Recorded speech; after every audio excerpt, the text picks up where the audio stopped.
बाबा की original date है 22 जनवरी 86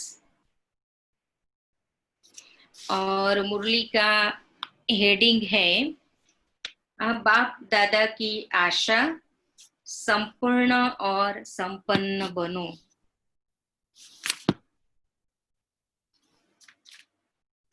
संपूर्ण और संपन्न। बाबा हमेशा कहते हैं सर्वगुण संपन्न 16 कला संपूर्ण। तो सर्व गुणों में संपन्न बनना है और कलाओं में संपूर्ण बनना है। आज विशेष दूर देश निवासी बच्चों से मिलने के लिए आए हैं। माना विदेशी भाई बहने भी दूर देशवासी हैं, बाबा भी स्वयं दूर देश में रहते हैं तो मिलने आए हैं। इतने दूर से मिलने के लिए आए हैं, इतने दूर से किस लगन से आते हैं? आप भी जब मधुबन आते हो तो किस लगन से मधुबन आते हो? बाप दादा बच्चों की लगन को जानते हैं। एक तरफ दिल के मिलन की लगन है,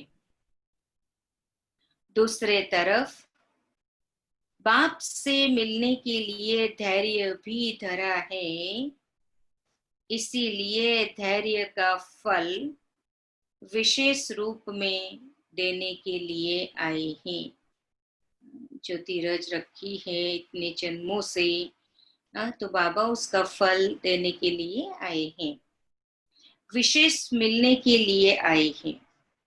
सभी डबल विदेशी बच्चों के स्नेह के संकल्प, दिल में मिलन के उमंग हर समय बाप दादा देखते हैं और सुनते रहते हैं। हमारे दिल की आवाज बाबा देखते भी हैं, सुनते भी हैं। दूर बैठे भी स्नेह के कारण समीप हैं। अभी भले हम कहाँ भी बैठे हैं, दूर देश में बैठे हैं, लेकिन ये साइंस के साधन के माध्यम से तो समीप है ना। बाप दादा हर समय देखते हैं कि कैसे रात रात जागरण कर बच्चे दृष्टि और वाइब्रेशन से स्नेह और शक्ति कैच करते हैं। आज विशेष मुरली चलाने नहीं आए हैं।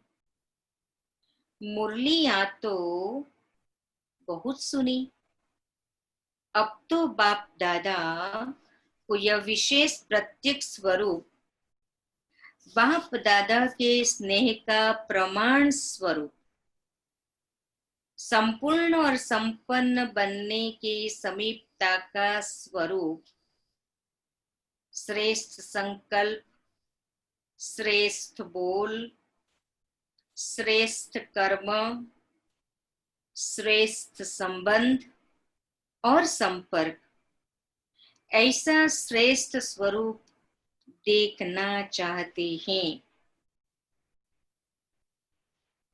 हमारे बोल में श्रेष्ठता हो, संकल्प में श्रेष्ठता हो, बोल में श्रेष्ठता हो, कर्म में श्रेष्ठता हो, संबंध संपर्क में श्रेष्ठता हो, वो बाबा हमारा स्वरूप देखना चाहते हैं। जो सुनना और स्वरूप बनना, यह समानता देखना चाहते हैं, जिसको बाबा दूसरे शब्द में कहते हैं कथनी और करनी एक हो। जो बोलते हैं वो हमारा जीवन बोले, वाणी की बोलने की आवश्यकता न रहे। प्रैक्टिकल परिवर्तन का श्रेष्ठ समारोह देखने चाहते हैं।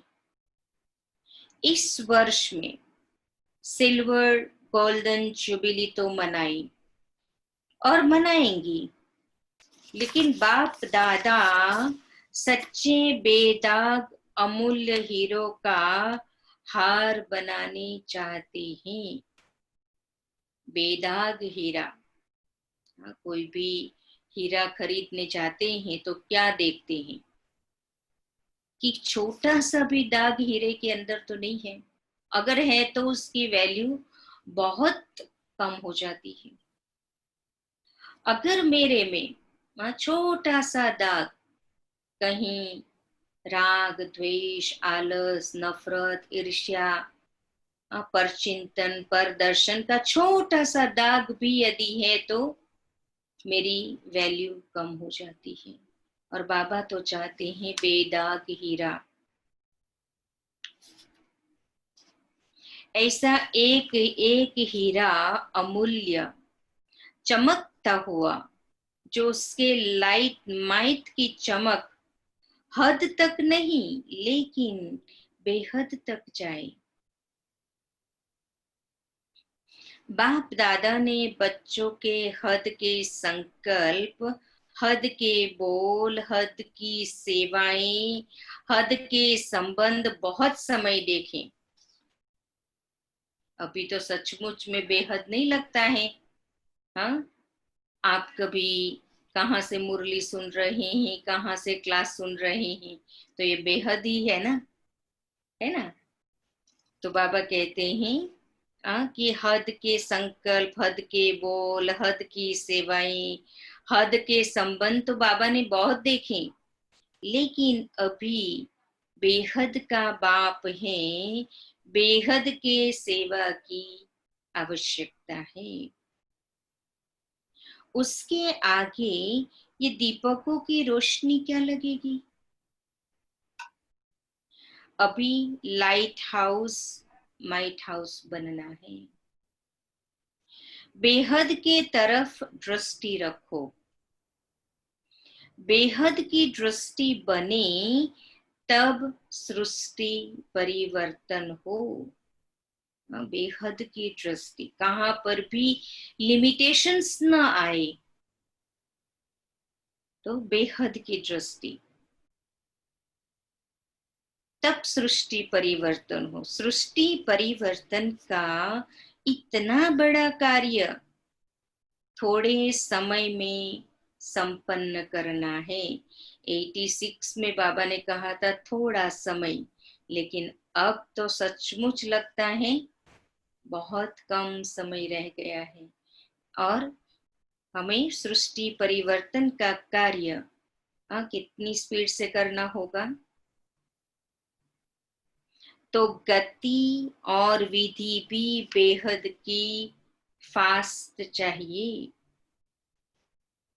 आपकी वृत्ति से देश विदेश के वायुमंडल में यह एक ही आवाज गूंजे कि बेहद के मालिक, विश्व के मालिक, बेहद के राज्य अधिकारी, बेहद के सच्चे सेवादारी हमारे देव आत्माएं आ गए। अभी यह बेहद का एक आवाज देश विदेश में गूंजी। ये बेहद का एक आवाज बाबा कहते हैं देश विदेश में गूंजी, तब संपूर्णता और समाप्ति समीप अनुभव होगी। समझा। अच्छा, चारों ओर के श्रेष्ठ भावना, श्रेष्ठ कामना पूर्ण करने वाले फरिश्तासो देवता आत्माओं को सदा उच्च स्थिति में स्थित रहने वाले लाइट हाउस, माइट हाउस विशेष आत्माओं को बाप दादा के सूक्ष्म इशारों को समझने वाले विशाल बुद्धि बच्चों को बाप दादा का याद, प्यार और नमस्ते। देश विदेश के सभी बच्चों के प्रति बाप दादा ने संदेश के रूप में याद प्यार दी। ये संदेश गुलजार दादी के द्वारा आया हुआ होता है। तो बाबा ने कैसे याद प्यार दी। चारों ओर के स्नेही सहयोगी शक्तिशाली बच्चों के भिन्न भिन्न लहरों के पत्र देखें। बाप दादा स्नेह के सागर में समा गए। बाबा ने पत्र पढ़ा तो क्या हुआ, बहुत प्यार से लिखते हैं ना बाबा को पत्र। तो बाबा भी उस स्नेह के सागर में समा गए। सभी की भिन्न भिन्न लहरें अपनी अपनी उमंग उत्साह के अनुसार श्रेष्ठ है, और बाप दादा उन लहरों को देख हर्षित होते हैं। उमंग भी बहुत अच्छे हैं, प्लान भी बड़े अच्छे हैं। बाबा को सर्विस समाचार सुनाते हैं तो बाबा कहते प्लान भी बड़े अच्छे हैं। अभी प्रैक्टिकल की मार्क्स बाप दादा से लेनी है और भविष्य खाता जमा करना है। इस समय बाप दादा प्रैक्टिकल कोर्स की मार्क्स हर बच्चे की नोट कर रहे हैं। प्रैक्टिकल कितना हम कर रहे हैं तो वो बाबा नोट करते हैं। और यह वर्ष विशेष प्रैक्टिकल कोर्स और प्रैक्टिकल फोर्स की एक्स्ट्रा मार्क्स लेने का है। इसीलिए जो इशारे समय प्रति समय मिले हैं उन इशारों को हर एक स्वयं प्रति समझ प्रैक्टिकल में लाए तो नंबर 1 ले सकते हैं। प्रैक्टिकल में लाए तो बाबा कहते हैं नंबर 1 ले सकते हैं। उन इशारों को विदेश के व देश के बच्चे जिन्हों को दूर बैठे भी समीप के स्नेह का सदा अनुभव होता है और सदा उमंग रहता है, कुछ करके दिखाए, यह करे ऐसा करे, यह उमंग है तो अभी बेहद की सेवा का सबूत बन उमंग को प्रैक्टिकल में लाने का विशेष चांस है। इसीलिए उड़ती कला की रेस करो। याद में, सेवा में, दिव्य गुण मूर्त बनने में और साथ साथ ज्ञान स्वरूप बन ज्ञान चर्चा करने में, 4 ही सब्जेक्ट में उड़ती कला की रेस में नंबर विशेष लेने का यह वर्ष चांस है। यह वर्ष का चांस है नंबर 1 लेने का। यह विशेष चांस ले लो, नया अनुभव कर लो। नवीनता पसंद करते हो ना, तो यह नवीनता करके नंबर ले सकते हो। अभी इस वर्ष में एक्स्ट्रा रेस की एक्स्ट्रा मार्क्स हैं। अभी हम इस वर्ष के लिए भी ये अनुभव करें कि ये वर्ष में हमें एक्स्ट्रा मार्क्स मिलने की हैं। इसीलिए खूब उल्टी कला के अनुभवी बन आगे बढ़ते औरों को भी आगे बढ़ाओ। बाप सभी बच्चों के गले में बाहों की माला डाल देते हैं। दिल बड़ी करेंगे तो साकार में पहुंचना भी सहज हो जाएगा।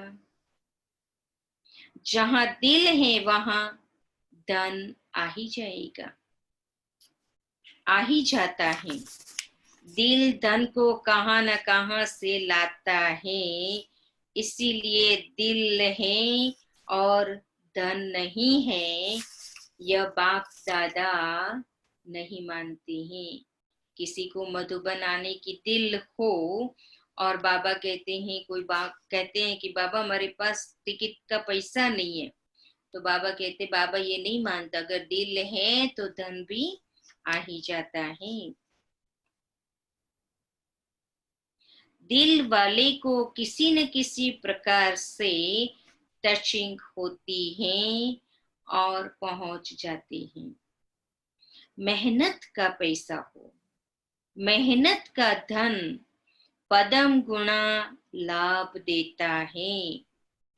याद करते करते कमाते हो ना, तो याद के खाते में जमा हो जाता है और पहुंच भी जाते हैं। हाँ, मधुबन पहुंच भी जाते हैं। अच्छा, सभी अपने अपने नाम और विशेषता से बाहों की माला सहित याद प्यार स्वीकार करना। सिल्वर जुबिली में आई हुई टीचर्स बहनों के प्रति अव्यक्त महावाक्य। सभी ने सिल्वर जुबिली मनाई। बनना तो गोल्डन एजेड है, सिल्वर तो नहीं बनना है ना। गोल्डन एजेड बनने के लिए इस वर्ष क्या प्लान बनाया है? सेवा का प्लान तो बनाते ही हो, लेकिन स्व परिवर्तन और बेहद का परिवर्तन, उसके लिए क्या प्लान बनाया है? खुद के लिए। अभी ये लॉकडाउन चल रहा है तो खुद के लिए भी प्लान बनाना बहुत बहुत आवश्यक है। यह तो अपने अपने स्थान का प्लान बनाते हो, यह करेंगे, लेकिन आदि निमित्त हो तो बेहद के प्लान वाले हो। ऐसे बुद्धि में इमर्ज होता है कि हमें इतने सारे विश्व का कल्याण करना है। यह इमर्ज होता है। या समझते हो कि यह तो जिनका काम है वही जाने। अभी बेहद का ख्याल आता है या अपने ही स्थानों का ख्याल रहता है? नाम ही है विश्व कल्याणकारी, फलाने स्थान के कल्याणकारी तो नहीं कहते। लेकिन बेहद सेवा का क्या संकल्प चलता है? बेहद के मालिक बनने है ना। स्टेट के मालिक तो नहीं बनना है, गुजरात स्टेट के मालिक या तो कैलिफोर्निया स्टेट के मालिक तो नहीं बनना है। सेवाधारी निमित्त आत्माओं में जब यह लहर पैदा हो, तब वह लहर औरों में भी पैदा होगी। अगर आप लोगों में ये लहर नहीं होगी तो दूसरों में आ नहीं सकती। तो सदा बेहद के अधिकारी समझ बेहद का प्लान बनाओ। पहली मुख्य बात है, किसी भी प्रकार के हद के बंधन में बंधे हुए तो नहीं होना। सोचना कि हद का बंधन क्या है। बहुत सूक्ष्म है हद के बंधन, खुद के बंधन। कहाँ कहाँ हम फंसे हुए हैं बंधन में, निकलना चाहते हुए भी नहीं निकल पाते, करना चाहते हुए भी नहीं कर पाते हैं, तो वो बंधन है।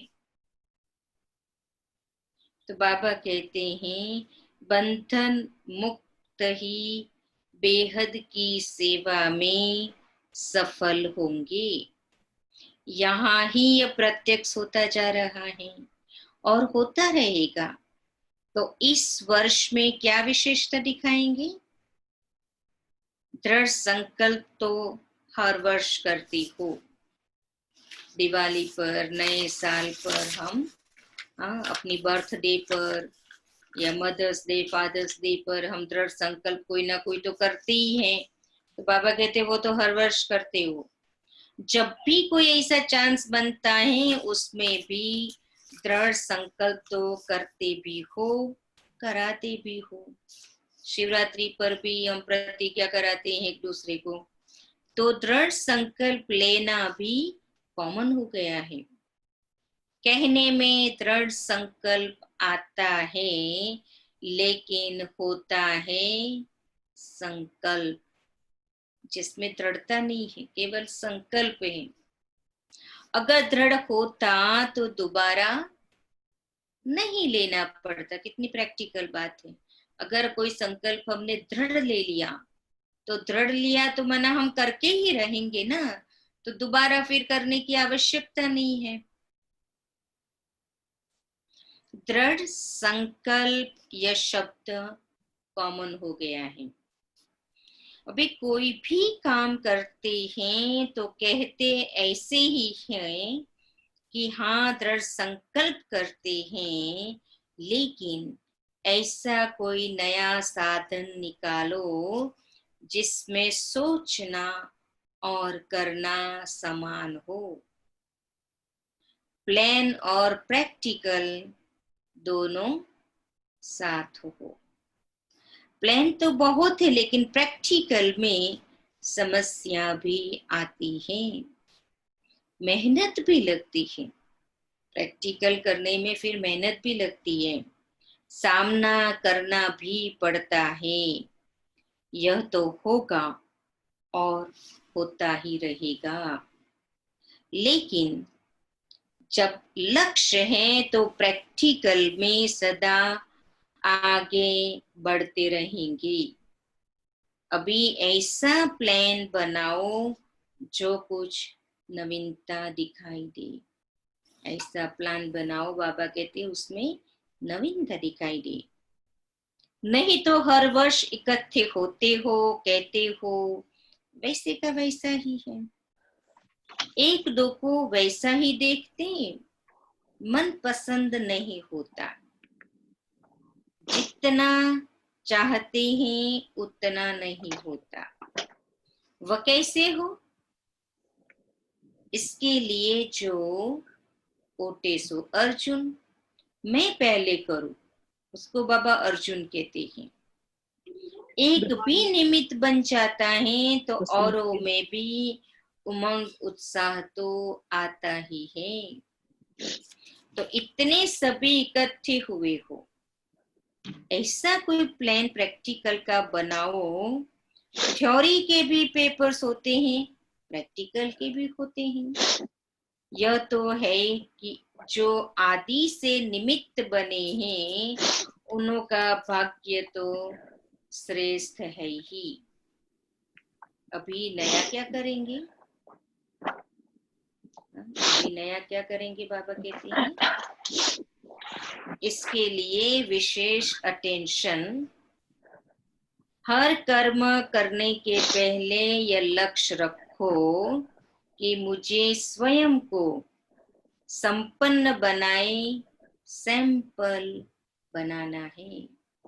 खुद को सैंपल बनाना है। होता क्या है कि संगठन का फायदा भी होता है तो नुकसान भी होता है। किसी का म्यूट नहीं है तो आवाज आ रही है। बाबा कहते हैं संगठन का फायदा भी है तो नुकसान भी है।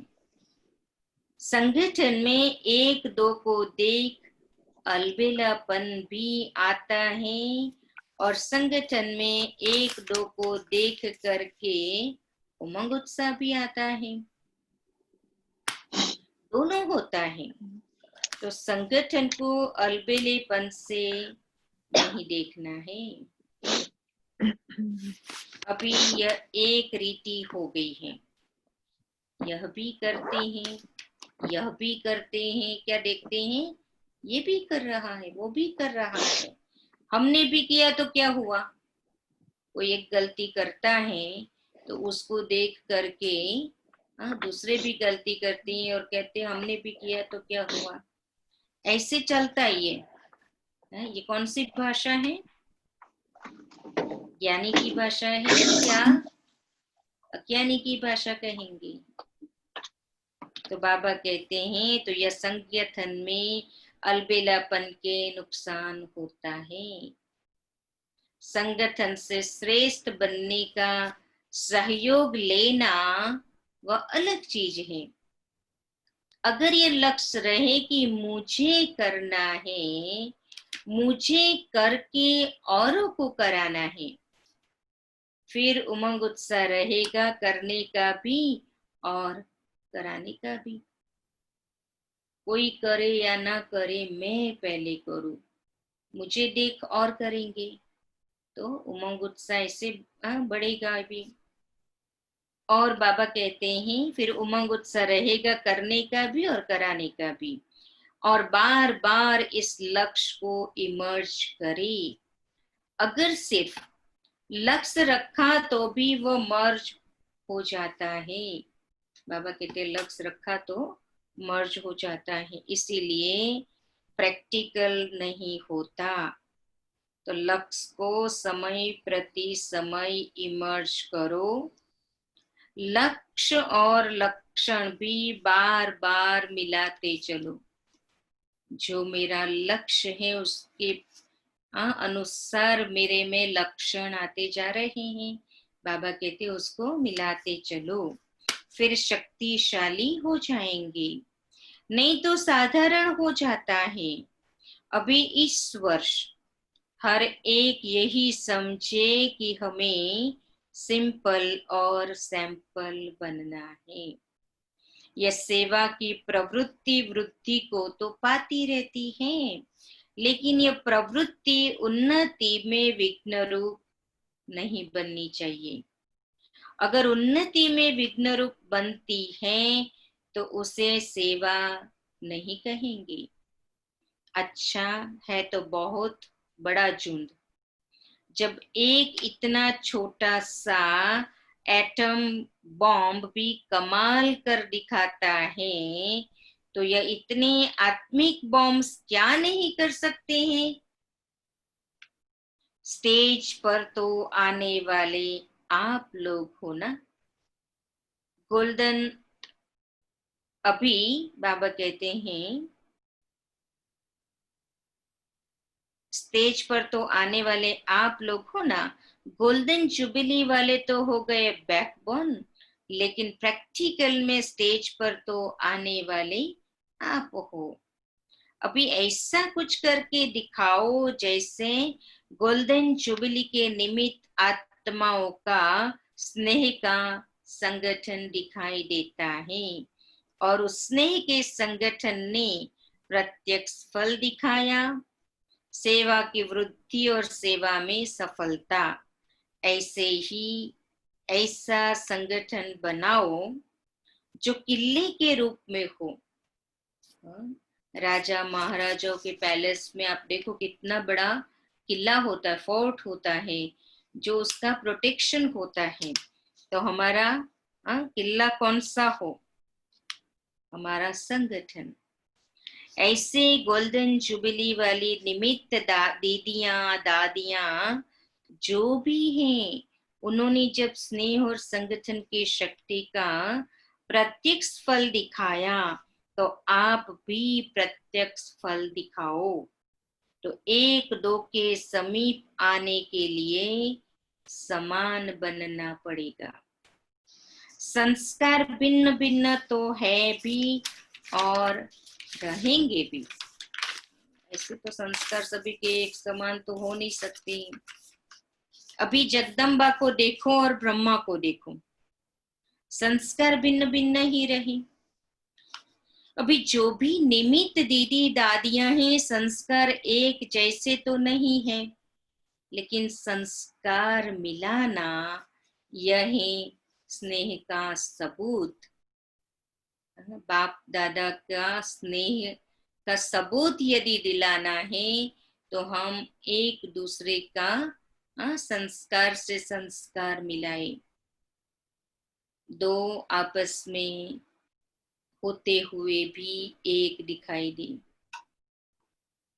तो बाबा कहते हैं यह नहीं सोचो कि संस्कार मिले तो संगठन हो, यह नहीं। संस्कार मिलाने के संगठन मजबूत बन ही जाता है। अच्छा यह भी हो ही जाएगा। कितनी उम्मीद है बाबा को, कितना विश्वास है, ये भी हो जाएगा, संस्कार मिल जाएंगे। सेवा एक है, लेकिन निमित्त बनना, निमित्त भाव में चलना, यही विशेषता है। यही तो हद निकलनी है ना। इसके लिए सोचा ना, तो सबको चेंज करें।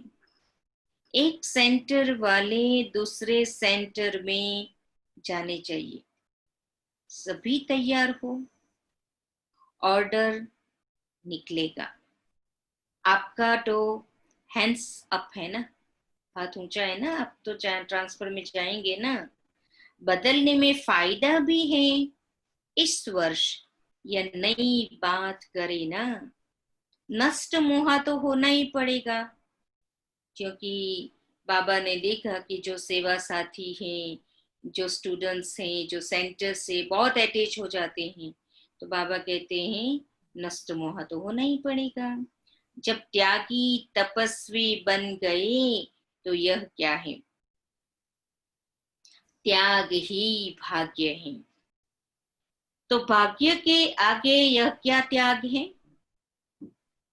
ऑफर करने वालों को ऑफरिंग मिल जाती है, तो सभी बहादुर हो। बदली माना बदली, कोई को भी कर सकते हैं। हिम्मत है तो क्या बड़ी बात है। अच्छा, तो इस वर्ष ये नवीनता करेंगे, पसंद है ना? जिन्होंने एवरीडी का पाठ आदि से पढ़ा हुआ है, उनमें यह भी अंदर ही अंदर बल भरा हुआ होता है। कोई भी आज्ञा पालन करने का बल स्वतः ही मिलता है, तो सदा आज्ञाकारी बनने का बल मिला हुआ है। अच्छा, सदा श्रेष्ठ भाग्य है, और भाग्य के कारण सहयोग प्राप्त होता ही रहेगा। अच्छा, समझा? भी दूसरा ग्रुप है बाबा के सामने। सेवा वर्तमान और भविष्य दोनों को ही श्रेष्ठ बनाती है। नेचुरली है ना, जो सेवा करता है, हाँ, उसको बार बार चांस मिलता है, तो वर्तमान भी श्रेष्ठ, भविष्य में भी, भविष्य के लिए भी जमा कर रहे हैं। तो बाबा कहते हैं सेवा का बल कम नहीं है, याद और सेवा दोनों का बैलेंस चाहिए, तो सेवा उन्नति का अनुभव कराएगी। याद में सेवा करना नेचुरल हो। बाबा की याद में सेवा करना नेचुरल हो। ब्राह्मण जीवन की नेचर क्या है? ब्राह्मण जीवन की नेचर याद में रहना। ब्राह्मण जन्म लेना अर्थात याद का बंधन बांधना।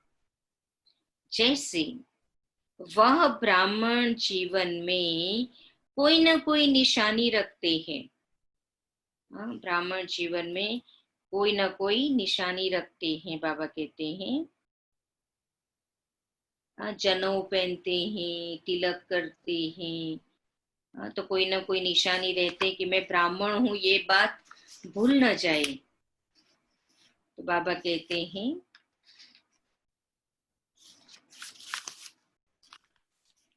तो इस ब्राह्मण जीवन की निशानी है याद। याद में रहना नेचुरल हो, इसीलिए याद अलग की, सेवा अलग की नहीं, दोनों इकट्ठे हो। इतना टाइम कहाँ है जो याद अलग करो सेवा अलग करो। इसीलिए याद और सेवा सदा साथ है ही। इसी में ही अनुभवी भी बनते हैं, सफलता भी प्राप्त करते हैं। अच्छा, आज का वरदान है कर्मों की गति को जान, गति सदगति का फैसला करने वाले मास्टर दुख हरता सुख सुख करता भव। कर्मों की गति को जान, बाबा कहते हैं गति सदगति का फैसला करने वाले मास्टर दुख हरता सुख करता भव। अभी तक अपने जीवन की कहानी देखने और सुनाने में बिजी नहीं रहो। अपनी ही जीवन कहानी दूसरों को सुनाते रहो, उसमें बाबा कहते बिजी नहीं रहो, बल्कि हर एक के कर्म की गति को जान गति सदगति देने के फैसले करो। मास्टर दुखहर्ता सुख करता का पार्ट बजाओ। अपनी रचना की दुख अशांति की समस्या को समाप्त करो। उन्हें महादान और वरदान दो, खुद फैसिलिटीज न लो। अब तो दाता बनकर दो। यदि सेल्वेशन के आधार पर स्वयं की उन्नति व सेवा में अल्पकाल के लिए सफलता प्राप्त हो भी जाए, तो भी आप आज महान होंगे, कल महानता की प्यासी आत्मा बन जाएंगी। इसीलिए बाबा कहते हैं फैसिलिटीज होते हुए भी न लो। आज का स्लोगन है अनुभूति न होना युद्ध की स्टेज है, योगी बनो योद्धे नहीं। अनुभूति न होना युद्ध की स्टेज है, बाबा कहते हैं योगी बनो योद्धे नहीं। तो सुनिए आज बाबा की वाणी। संपूर्ण बनना है और संपन्न बनना है। सुनते सुनाते एक इंसिडेंस याद आया ये बदली का। उसी साल तो बाबा ने ट्रांसफर नहीं किया था, कुछ साल के बाद बाबा ने ऑर्डर किया था कि हर एक को ट्रांसफर होना है। तो जब हम गुजरात से आए, गुजरात की सभी टीचर्स मेडिटेशन हॉल में बैठी थी और बड़ी दादी ने सभा में अनाउंस किया कि हम 3 बहनों को ट्रांसफर नहीं करेंगे। उसमें थी लोटस वाली भारती बहन, सुख शांति की नेहा बहन और प्रवीणा। और मैं उस दिन बीमार थी, तो मैं मेरे कमरे में थी, तो मैंने दादी की ये क्लास नहीं सुनी थी। फिर सभी बहनें आई कि देखो दादी ने आज क्लास में ये बात अनाउंस किया और आपको ट्रांसफर नहीं करेंगे। तो मैंने सोचा क्यों मुझे ट्रांसफर नहीं करेंगे। फिर मैं थोड़ी ठीक हुई तो मैं दादी जी के पास गई। मैंने कहा दादी मैं आपने ऐसे अनाउंसमेंट किया है कि आप ये 3 बहनों को ट्रांसफर नहीं करेंगे। कहती हाँ क्योंकि दादी आएंगी। तो मैंने कहा दादी जब आएंगी तो मैं जहां भी होंगी वहां से आ जाऊंगी। फिर दादी ने दूसरी बात सुनाई कि हमने सोचा है कि रतन मोहिनी दादी को नैरोबी और मॉरिशस जाना है, तो तुम उनके साथ जाओ। तो मैंने कहा नहीं दादी मुझे नहीं जाना है, क्योंकि मुझे तो ट्रांसफर में जाना है। दादी कहती क्यों, क्या बोला? मैंने कहा दादी मुझे तो ट्रांसफर में जाना है, ये बाबा का प्रोग्राम है ना, तो मैं इसको बदली नहीं करना चाहती हूँ, मैं तो ट्रांसफर में जाऊंगी। तो दादी को भी बहुत आश्चर्य हुआ। उसके पहले मैं विदेश गई नहीं थी। शायद 93 में हमारी ट्रांसफर हुई थी एक दूसरी जगह, एक सेंटर से दूसरी जगह पर। तो मेरा ये अनुभव था कि मुझे पूरा 2 मास की ट्रांसफर थी, मैं 1.5 मास ही रही, क्योंकि फिर दादी जान की आ गई तो मैं आ गई मधुबन। लेकिन सचमुच एक जगह से दूसरी जगह जाते हैं और बाबा ने आज कहा कि नष्ट मोहा बनने की बात थी मुझे, और तो वो कोई बात थी ही नहीं, क्योंकि मुझे ना अपना सेंटर था, न मैं एक जगह पर टिकती थी। दादी हमेशा मुझे अलग अलग जगह भेजते रहते थे, तो मेरा एक वो भी सौभाग्य रहा। कि जहाँ आवश्यकता होती थी वहां दादी जी भेज देते थे, और मैं सेवा करके जब दादी जान की मधुबन आते थे तो मैं आ जाती थी। तो ये भी सभी का बहुत ही एक रिमार्केबल अनुभव था सभी का, कि ट्रांसफर में जो बहनों की अब वो अटैचमेंट रहती थी, वो फिर अपने अपने सेंटर पर भाई बहनों से फोन करके रिपोर्ट लेते थे, लेकिन जिसको कुछ इनसिक्योरिटी नहीं होती थी वो तो निश्चिंत सेवा करते थे। तो ऐसे बहुत ही अच्छा रहा ये ट्रांसफर का प्रोग्राम। फिर मैं नहीं गई थी दादी के साथ विदेश, और बहन गई थी दादी के साथ फिर। तो आप सभी को ये जूम पर क्लास करते हैं तो कैसा लगता है? सभी अच्छा को अच्छा लगता लगता है, है? बहुत अच्छा जैसे लगता है। बहुत बेहद अच्छा लगता सेवा है, हो रही है। बहुत लाइव अच्छा लाइव हो रहे हैं। सभी को पहले सभी मिल लोग सकते हैं। संडे को आया करते थे सेंटर, अभी रोज आते हैं।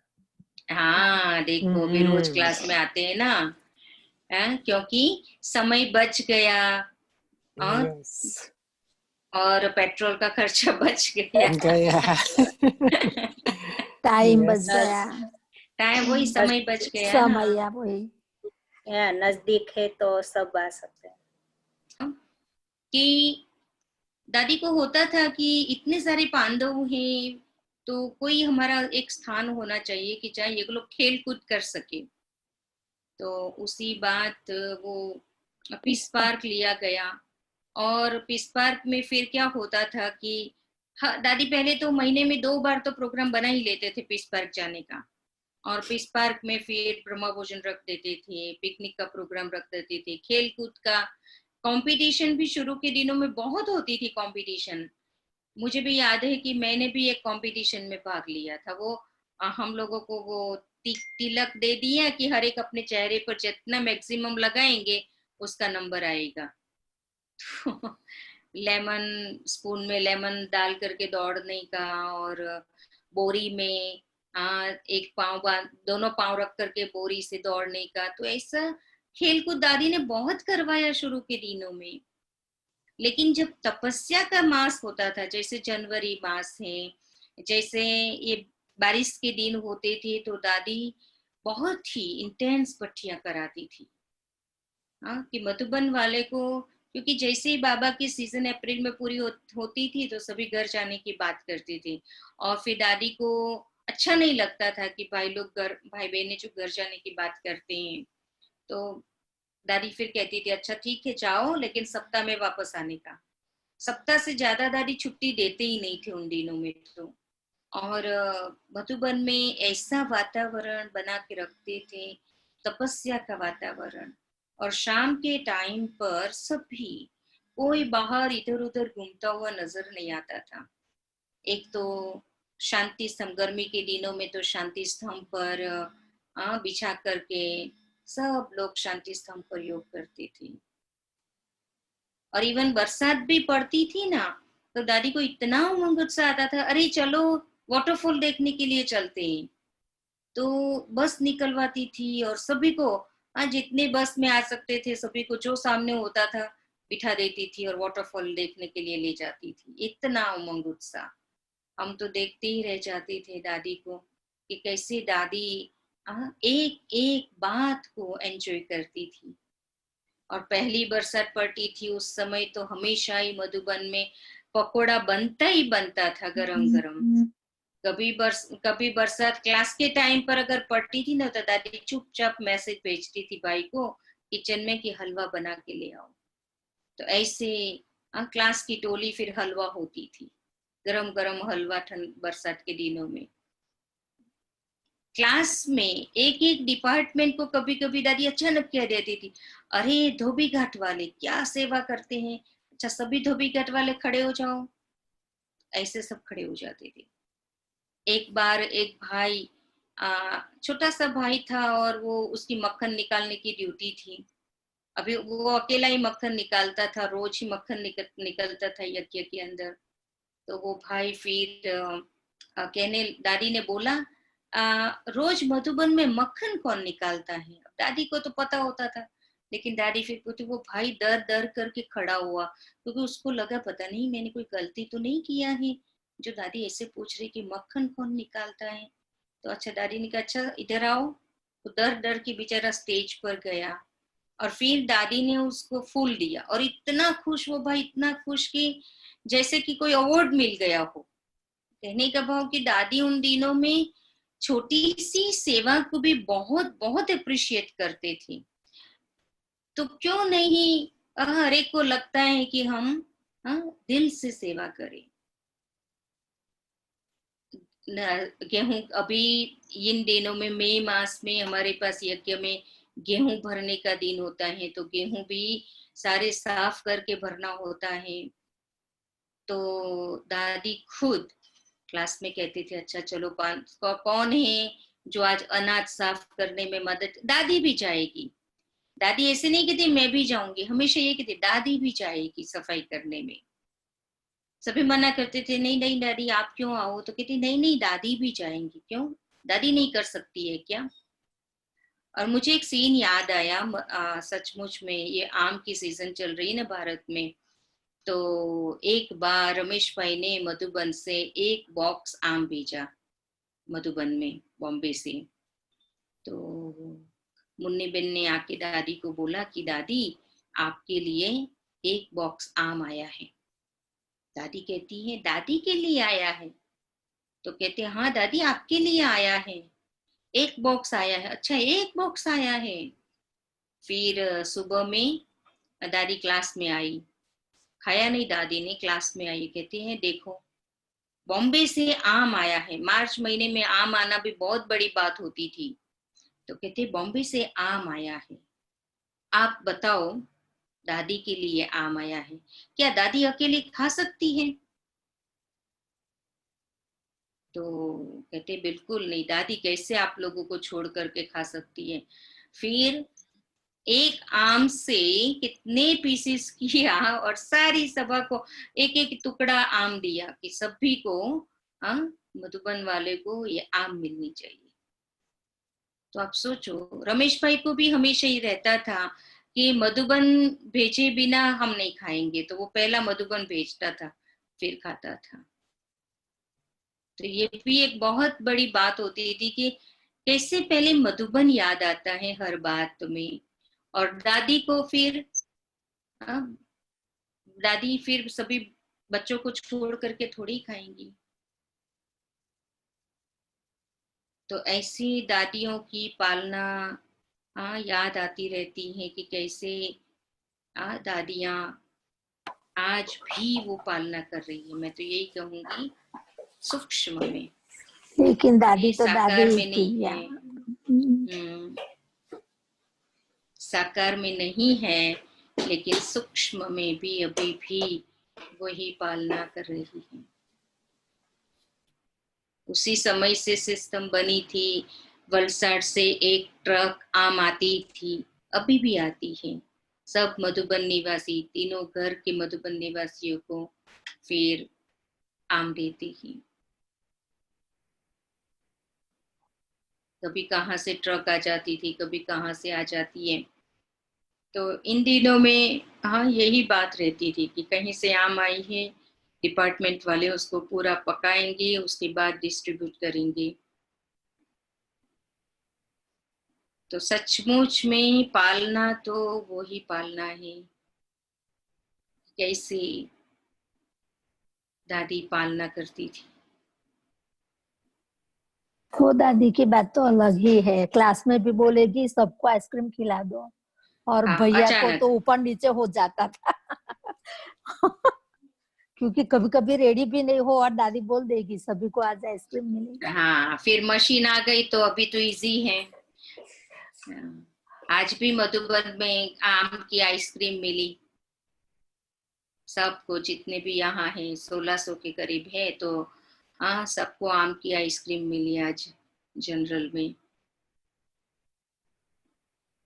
पालना खाना कोई बड़ी बात नहीं है, लेकिन ये जो पालना का संस्कार था दादियों में वो विशेष था।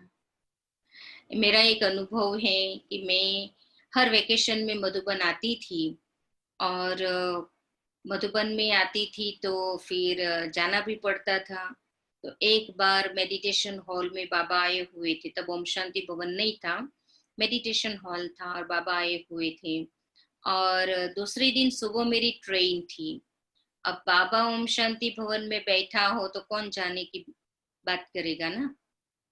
तो फिर ओम प्रकाश भाई जो ट्रांसपोर्ट इंचार्ज था, वो कहे कि ये संगम भवन से भाई बहने आए हैं, तुम उनके साथ नीचे चली जाओ।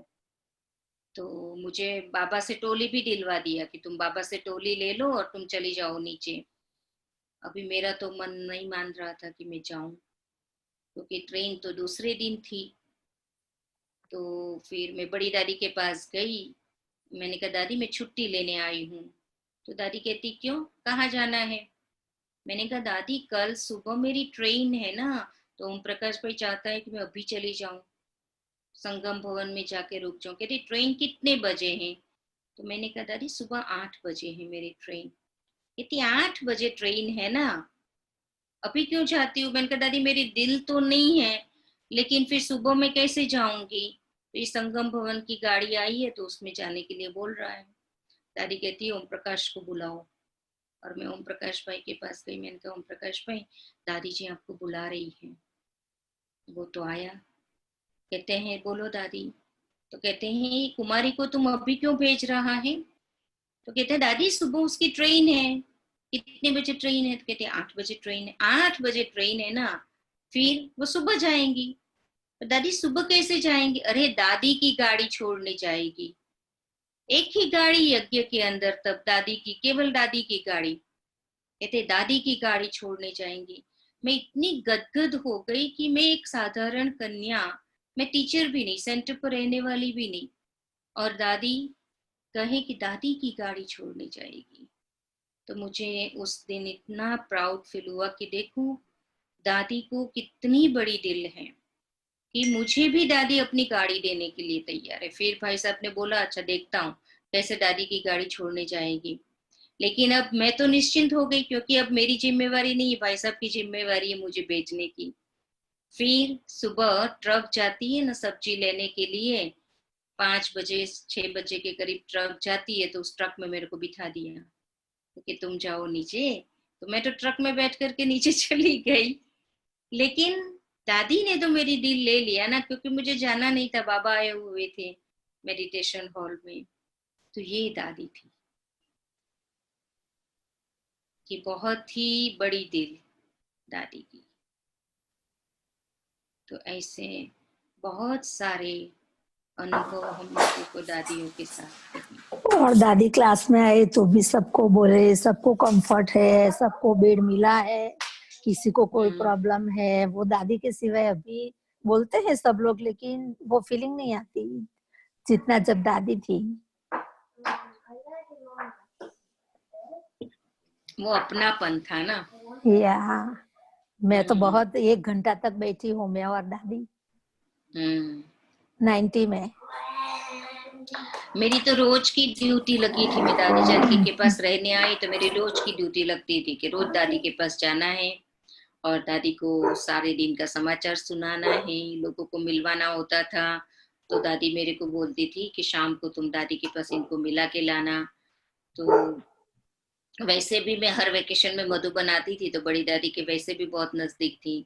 कभी भी मैं दादी के कमरे में चली जाती थी, और हम लोगों को दादी का टाइमिंग पता रहता था, तो कभी भी हम घुस जाते थे दादी के पास। और उस समय कोई रोकने वाला भी नहीं होता था। मुन्नी बेन मोहिनी बेन भी व्यस्त होते थे तो उस समय।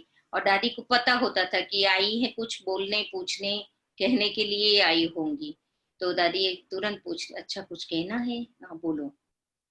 तो फटाफट न मतलब काम हो जाता था हमारा, वेट नहीं करना पड़ता था।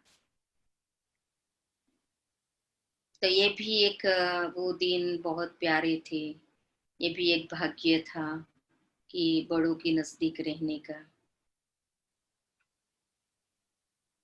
भरी पत्थर और हीरे को परख सकता है ना, और हमें हीरा पत्थर को परखने की बात नहीं है, परिस्थिति को परखने का है, व्यक्ति को परखने का है। और जितना योग ही एकमात्र हमारे पास साधन है कि जिससे हम ये आठों ही शक्तियों को बढ़ा सकते हैं।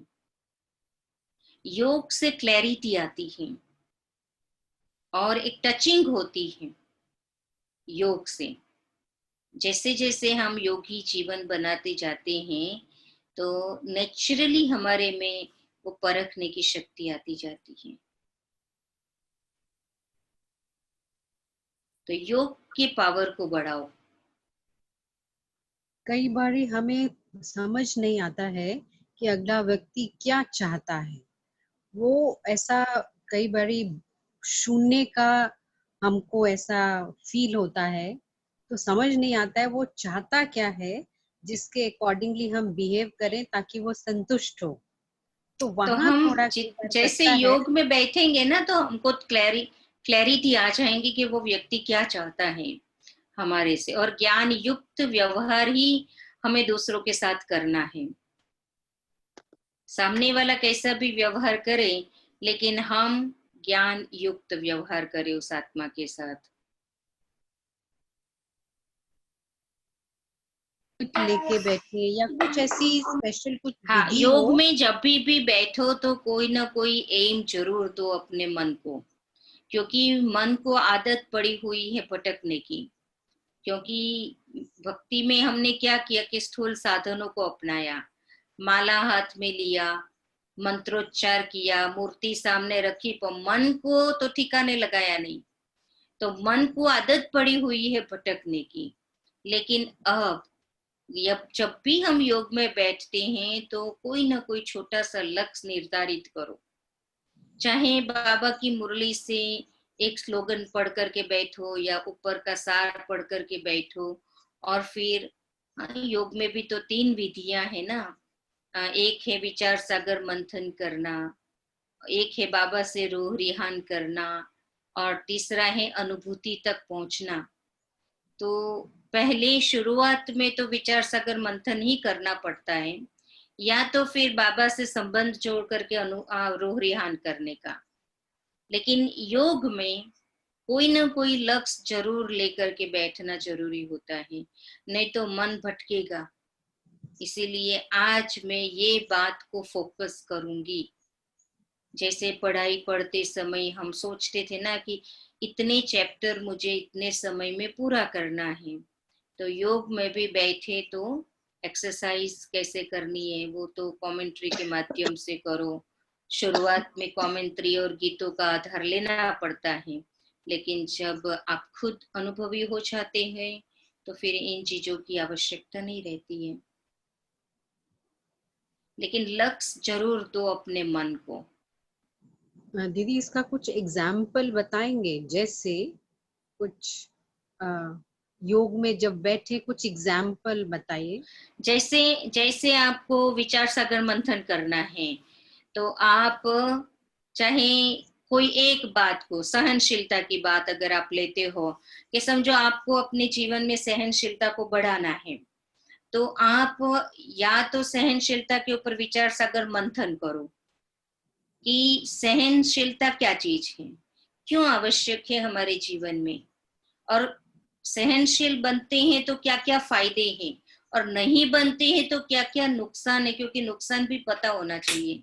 कई बार हमें फायदे पता हो रहे, नुकसान नहीं पता होता है, तो नुकसान हो जाने के बाद ख्याल आता है कि अरे ये तो नुकसान हो गया। इसलिए नुकसान भी क्लियर हो हमारे सामने कि ये अगर हमारे में शक्ति नहीं होंगी तो कैसे होगा। और कोई परिस्थिति को इमेजिन करो कि ऐसी परिस्थिति मेरे जीवन में आ जाए। हाँ, समझो फिजिकली आती है, मेंटली आती है, संबंधों से आती है, उस समय मेरे में सहन करने की शक्ति कितनी जमा होनी चाहिए जो मैं ओवरकम कर सकूं, है ना। हमारी जेब में कितना पैसा है उसी आधार से हम खर्चा करते हैं, राइट। तो ये सहन करने की शक्ति भी मैंने कितनी जमा की हुई है जिस आधार से मैं उसको यूज कर सकूं। तो मैक्सिमम कितनी जमा हुई है जो मैं इन परिस्थितियां, कोई मेंटली आती है, कोई फिजिकली आती है, संबंधों के आधार से आती है, तो क्या मेरे में सहन करने की उतनी ताकत है। तो कोई ना कोई सीन इमर्ज करके अपने आप को चेक करो कि ऐसी परिस्थिति में मैं पास होंगी या फेल हो जाऊंगी। ठीक है, तो ऐसा एक एग्जाम्पल अपने सामने कोई सेट करो। कोई असह्य बीमारी भी अचानक आती है ना, पूछ के तो नहीं आती है। स्वजन की मृत्यु भी पूछ के नहीं आती, अचानक आती है। तो वो परिस्थिति को मैं हैंडल कर पाऊंगी? मेरे में इतनी सहन करने की ताकत है जो मैं ये कर सकती हूँ। तो कोई भी परिस्थिति, विघ्न हमें अचानक आते हैं और उसके लिए एडवांस में तैयारी करनी पड़ती है। जैसे बरसात आती है तो हम पहले से ही तैयारी करते हैं ना, छाता तैयार रखते, रेनकोट तैयार रखते हैं, अपनी घर के सब चेक कर लेते हैं कि कोई ऐसा ड्रेनेज भरा हुआ तो नहीं है जो डैमेज कर जाए। तो ये सब बातें एडवांस में होती है। तो हमारे आत्मा की शक्तियों को भी एडवांस में भरना होता है। तो हमारे ट्रेजर स्टोर रोज चेक करने होते कि कहीं कम तो नहीं हो गए हैं हमारे ट्रेजर स्टोर। कितना फिलअप करना है कि खर्च करते करते कम तो ना हो जाए। ठीक है, थैंक यू सो मच।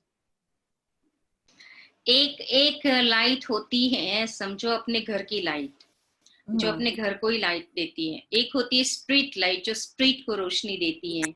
लेकिन लाइट हाउस बहुत दूर तक अपनी रोशनी देती है ना। और स्टीमर को इंडिकेट करती है कि यहाँ खतरा है, यहाँ नहीं आओ, है ना। क्योंकि उसकी रोशनी इस प्रकार से सेटअप की हुई होती है। तो लाइट हाउस का काम क्या है कि दूर तक अपनी रोशनी पहुंचाना।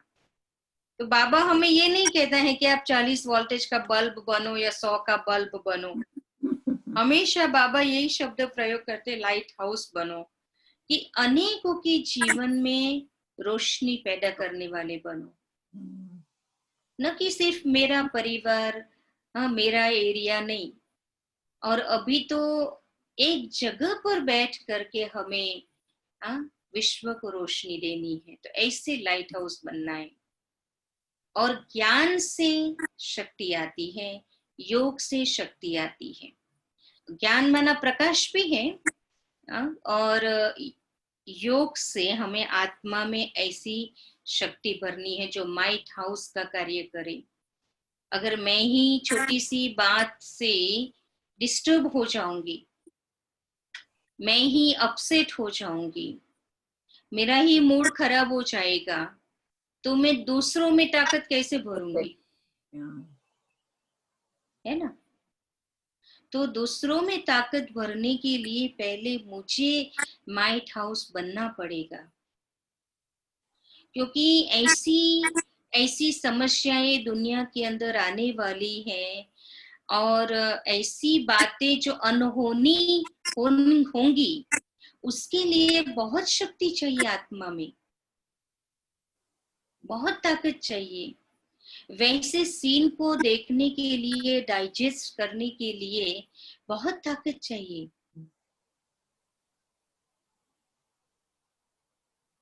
तो क्या मेरे में वो ताकत है?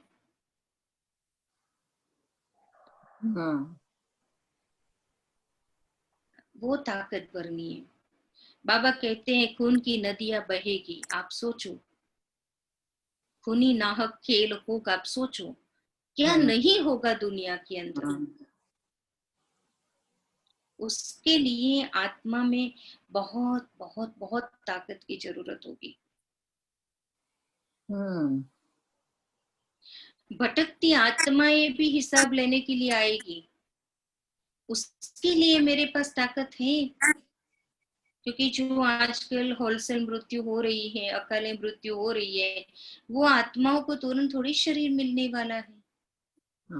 तो इसीलिए बाबा बार बार हमें कह रहे हैं कि देही अभिमानी स्थिति बनाओ। जब हम आत्मा अभिमानी स्थिति में स्थित रहेंगे, तब हमें कोई भी आत्मा, कोई भी परिस्थिति, कोई भी विघ्न हमें तंग नहीं करेगा। इसीलिए आत्मा का लेसन बहुत बहुत पक्का होना चाहिए। ओके प्रवीणा ये जो दीदी, स्वमान बाबा ने दिए हुए हैं ना, बहुत सारे स्वमान हैं, वो सारे स्वमानों का प्रैक्टिकल अभ्यास करो। ઓમ શાંતિ પ્રવીણા દીદી. हाँ ओम शांति। આપણે મને પૂછવું છે કે આપણે અમૃત વેલામાં બેસીએ આપણે તો એવું જરૂરી છે કે રોજ બાબા સાથે વાત કરવી? બાબા પ્યારા તો છે જ, પણ બાબાની સામે નહીં, આપણે નહીં શું કરીએ, આ સમજો તમારી ફ્રેન્ડ તમને રોજ મળે, ઓકે તમને તમારી ફ્રેન્ડ તમે રોજ મળે, તો તમે જરૂરી છે તમે રોજ વાત કરશો? શું કરશો? હા બરાબર. તમારી ફ્રેન્ડ મળે તો રોજ કઈ ના કઈ તો વાત કરશો ને, પણ આપણે શું કરીએ છીએ, એકની એક જ વાત રોજ બાબાને કહ્યા કરે, બાબા થાકી ગયા છે સાંભળીને આવે. હા ના એટલે ક્યારેક એવી ફિલિંગ આવે છે કે આ રોજ બાબાનું માથું ખાવાનું આવી રીતે. નહીં એટલે જ ને, આપણે કોઈ નવીનતા લાવો ને એની અંદર. હા ના એટલે ક્યારેક कुछ શાંતિથી नवीनता। બેસવું હોય, ક્યારેક શાંતિથી બેસવું હોય તો બેસી શકાય ખરું, બરાબર? नहीं बेसाई, मन कभी भी शांत दीदी नहीं हिंदी रहेगा। में बोलें प्लीज। हाँ मैं हिंदी में ही बोल रही हूँ। मन कभी भी शांत नहीं रहेगा। अच्छा और हमें बाबा प्रेम का सागर है। हाँ अभी उस प्रेम का अनुभव करना मेरे हाथ में है ना? तो अनुभव कैसे करेंगे आप? बातें करते, बराबर। आप उनसे रोरियान करते करते करते जा करके उसमें डूब जाएंगे। सागर तो बहुत शीतलता का अनुभव करा था, दूर खड़े रहे। आप घर में बैठे सागर का अनुभव करोगे क्या? वो कितना दूर है, आपके घर से कितना दूर है, यहाँ बैठ के आपको सागर के किनारे तो जाना पड़ेगा ना, तब आपको उसकी ठंडक का अनुभव होगा। तो ऐसे ही बाबा प्यार का सागर है, उसके प्यार का अनुभव करने के लिए आप ऐसा माहौल क्रिएट करेंगे, ऐसी बातें बाबा से करेंगे, और सचमुच में आपको लगेगा कि बाबा आपको प्यार कर रहा है। आपको जब बाबा के प्यार का अनुभव हो जाएगा ना, आपको आत्माओं का प्यार खींचेगा नहीं। आपको ये नहीं फील होगा कि आपका बच्चा आपको प्यार करे, आपका पति आपको प्यार करे, नहीं। बाबा इतना प्यार देता है कि हमें दूसरे प्यार की अपेक्षा नहीं रहती है। तो ऐसे हर गुण बाबा से वो प्राप्त करना है। आत्मा में ये सातों ही गुणों का अनुभव करना है। आत्मा में ये अनादि जो गुण है, ये 7 गुण, सुख, शांति, आनंद, प्रेम, पवित्रता, ज्ञान और शक्तियां, ये सोर्स तो बाबा ही है ना, क्योंकि बाबा से ही मिलेगा। क्योंकि हमारी आत्मा के अंदर ये था, लेकिन अभी क्या हुआ है, मर्ज हो गया है, उसको इमर्ज करना है। तो इमर्ज करना है, उसको बढ़ाना है, तो बाबा से ही प्राप्ति होगी। एक ही सोर्स है, तो इसीलिए वो बाबा से प्राप्ति का अनुभव करना है। हम क्या करते हैं कि आत्माओं से प्राप्ति का अनुभव करना चाहते हैं, इसीलिए वो लिमिटेशंस आ जाती है। और मैं खुद ही डिस्टर्ब होंगी तो मैं आपको क्या देंगी, है ना? मैं खुद अशांत होंगी, आपको शांति दे सकती हूँ? नहीं। तो बाबा से हमें अपने में भरना है, भरते जाओ बाबा से। अल्पज्ञ आत्माओं हमें संपूर्ण नहीं बना सकती है, इसीलिए भगवान से ही प्राप्ति की करनी है हमेशा। ठीक है? हाँ, तो बाबा को कभी बाप बना दो, कभी फ्रेंड बना दो, कभी पति बना दो, कभी बच्चा बना दो। उस रीति से वो सर्व संबंधों का रस बाबा से आप प्राप्त कर सकते हो। तो रोज नए नए संबंध से बात करो उनके साथ, और ही आनंद आएगा। हाँ बराबर है। ओम शांति। ऐसे नहीं होता है, ब्राह्मणों को ही तंग। हम अगर आत्म अभिमानी स्थिति में होंगे तो हमें कोई की ताकत नहीं है तंग करने की। हमें कोई भी नहीं तंग कर सकता, क्योंकि आत्मा में वो ताकत है ना। हम लोग आत्मा अभिमानी स्थिति का अभ्यास कर रहे हैं, तो ब्राह्मणों को तंग नहीं करेगी। Okay, thank you.